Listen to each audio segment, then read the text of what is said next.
नमस्कार, स्वागत है आप सभी का। आप देख रहे हैं एनएमएफ न्यूज। आपके साथ मैं हूं नम्रता चौधरी और मेरे साथ है शबनम सैफी। बात करेंगे बांग्लादेश में हिंदुओं पर हो रहे अत्याचार को लेकर। शबनम, ऐसा लग रहा है कि अब फाइनली मोदी सरकार जाग गई है। खबर ये मिल रही है कि विदेश सचिव को बांग्लादेश भेजा जाएगा। विदेश मंत्रालय की तरफ से इस बात की जानकारी भी ऑफिशियल तौर पर दे दी गई है कि ये दौरा होगा 9 दिसंबर को। बिल्कुल, विक्रम मिस्त्री 9 दिसंबर को जाने वाले हैं। लेकिन ये दौरा कितना अहम होने वाला है, क्योंकि दोनों देशों के बीच भी अब तनातनी देखने को मिल रही है। ऐसे वक्त में ये दौरा है। नम्रता, ये दौरा इसलिए अहम है क्योंकि बांग्लादेश में हिंदुओं की जान खतरे में पड़ी हुई है। वहाँ लगातार हमले हिंदुओं पर हो रहे हैं, जैसे कि इस्कॉन के जो वो बताए थे चिन्मय कृष्ण दास। हाँ, तो चिन्मय दास को वहाँ गिरफ्तार कर लिया गया। इस्कॉन ने उनसे पल्ला झाड़ लिया। हिंदुओं पर लगातार अत्याचार की खबरें आ रही हैं और वो उनकी मौत का आंकड़ा बढ़ता जा रहा है। लेकिन वहाँ की जो सरकार है वो आंख मूंद कर बैठ गई है। मोहम्मद यूनुस जो है वो आंख मूंद कर बैठ गए हैं। जब भारत कदम उठाता है, भारत चिंता जताता है, तो वो ये कहते हैं कि हमारा आंतरिक मसला है, इसमें आप हस्तक्षेप मत कीजिए।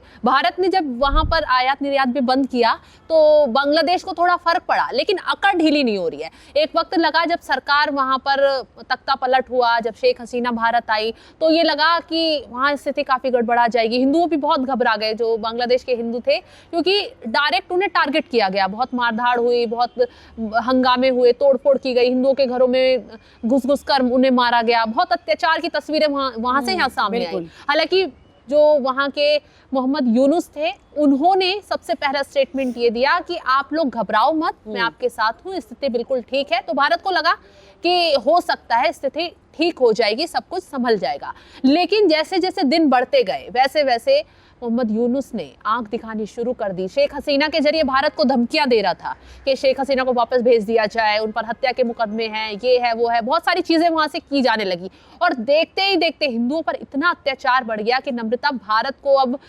हस्तक्षेप करना पड़ा है। और अब विदेश सचिव जो हैं विक्रम मिस्त्री, वो 9 दिसंबर को बांग्लादेश के दौरे पर जाएंगे, वहां की स्थिति का दौरा करेंगे, वहां देखेंगे और उसके बाद हो सकता है कि भारत कोई बड़ा कदम बांग्लादेश को लेकर उठा ले। बिल्कुल। और देखिए शबनम, ये सारी चीजें तो ऐसे वक्त में हो रही है जब मुझे अभी याद आता है कुछ वक्त पहले ममता बनर्जी, जो कि राजनीतिक तौर पर मोदी की विरोधी हैं, मोदी सरकार का अक्सर विरोध करती हुई नजर आती है, उनके फैसलों पर सवाल उठाती हुई नजर आती है। लेकिन इस मामले में जब हिंदुओं के साथ बांग्लादेश में अत्याचार हो रहा है तो ममता बनर्जी ने मोदी सरकार से ये कह लीजिए दरख्वास्त की।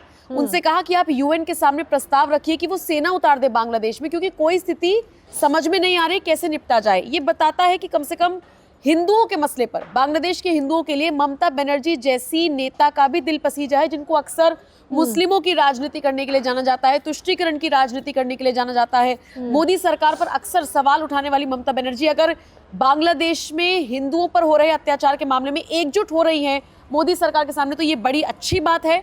पूरा विपक्ष भी एकजुट होना चाहिए इस पूरे मुद्दे पर। बहुत सारे नेता अभी भी हैं जो चुप्पी साधे हुए हैं, लेकिन जो जय फिलिस्तीन के नारे लगाते हैं वो चुप्पी साधे हुए हैं, उनको भी बोलना चाहिए। बड़ी बात लेकिन ये फिर जो भी मोदी सरकार का अब ये जो कदम है, मुझे लगता है बहुत सराहनीय है।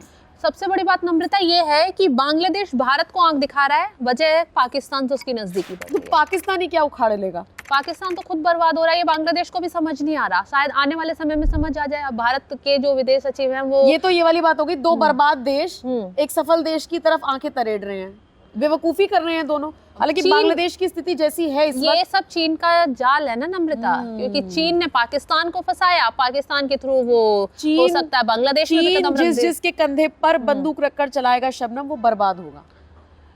बर्बाद ही है। बांग्लादेश की स्थिति देख लिए क्या हो चुकी है इस वक्त। बस सिर्फ वहां से आए दिन मारधाड़, तानाशाही, बवाल की खबरें सुनने, आगे बर्बादी है। और जिस तरीके से अभी वो देश चल रहा है, उससे आने वाले दिनों में बांग्लादेश की स्थिति बहुत खराब होने वाली है। और यही मोहम्मद यूनुस जो हैं वो भारत के आगे घुटने टेकते नजर आएंगे, क्योंकि भारत और बांग्लादेश का जो रिश्ता रहा है और बांग्लादेश जिस तरीके से भारत पर निर्भर रहा है, एक तरीके से अगर बांग्लादेश ने ज्यादा हरकत की तो भारत उसे अकल ठिकाने लगाने में देर नहीं लगाएगा।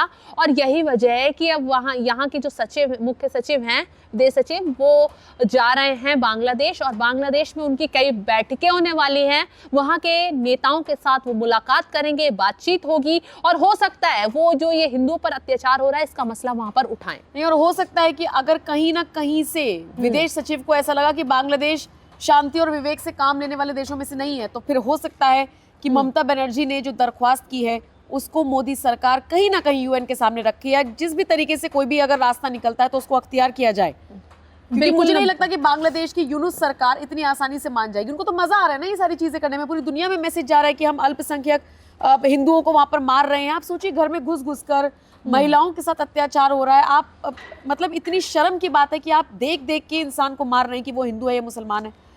बहुत ज्यादा विभत्स स्थिति में इस वक्त बांग्लादेश है, और अगर ऐसे में मोदी सरकार अब कदम नहीं उठाती तो कब कदम उठाएगी? ये सवाल तो उठने लाजमी है सरकार के लिए। और इस वक्त एक बड़ी खबर और आ रही है नम्रता, बांग्लादेश ने अपने जो 2 डिप्लोमेट हैं वो भी भारत से वापस बुला लिए। मतलब कि बांग्लादेश जो है ऊंचाई तो बुला लिए वापस हाँ। बुला लिए, तो बांग्लादेश जो है वो भारत से पंगे लेने का कोई मौका नहीं छोड़ रहा है।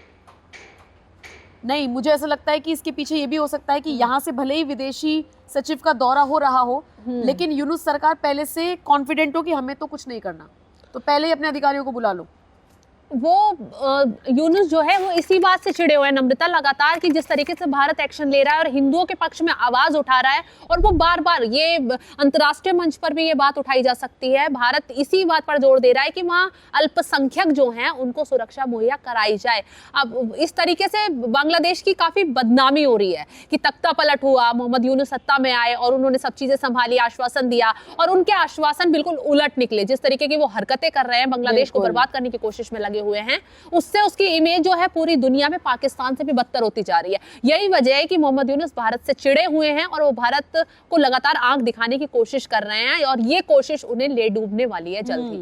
और शबनम, इसी के साथ एक और बड़ी खबर ये भी आ रही है कि हाथ में आईएसआईएस के झंडे लेकर बांग्लादेश में हिंदुओं के खिलाफ भी कस्में खाई जा रही है कि कत्लेआम करेंगे। भारत के विरोध में भी हुंकार भरी जा रही है, जो ये बताता है कि बांग्लादेश हो गई या वहाँ की जो आवाम है उसका ब्रेन वॉश किस तरीके से किया जा रहा है। कुछ जिहादी वहाँ पर पूरी तरीके से एक्टिव हैं जो कस्में खा रहे हैं। ये मैं बड़ी खबर इस वक्त ही पढ़ रही हूँ। और सबसे बड़ी बात, यूनुस पर आरोप लग रहा है कि वो जिहादियों का हौसला बढ़ाने का काम कर रही है।